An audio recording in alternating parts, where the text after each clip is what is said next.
Les manifestations démarrent ainsi sur l'esplanade de la mairie de Nati Tengu. Quelques tableaux en mémoire du vaillant combattant. Unissons nos voix selon les exigences de nos traditions ancestrales pour la réconciliation nationale. Qu'on réfléchisse sur leur combat pour en tirer les leçons et les enseignements pour les générations présentes et futures. Loin de les célébrer tout simplement, nous le vénérons pour l'importance de son engagement, le courage de son sacrifice. Les autorités à divers niveaux s'accordent à reconnaître les mérites du héros national dont le centenaire de la résistance s'étend sur 3 jours avec au menu une vingtaine de communications.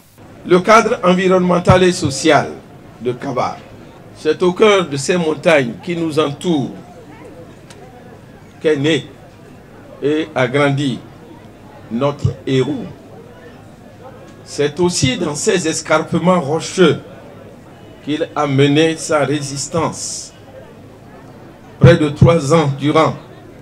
Pour l'immensité du personnage de Kaba, je considère qu'on ne peut pas l'appréhender dans son entièreté rien que dans un document de 15 minutes ou dans un document de 26 minutes. Le cap sera ensuite mis sur Dataori, l'un des sites de retranchement de Kaba et ses guerriers dans la commune de Tukuntuna.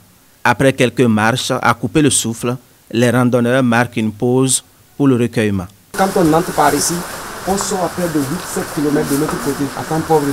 La délégation repart à Nati Tengu avec les cendres de Kaba et de ses compagnons. Cette cérémonie marque alors la fin des manifestations officielles du centenaire de la résistance de Kaba.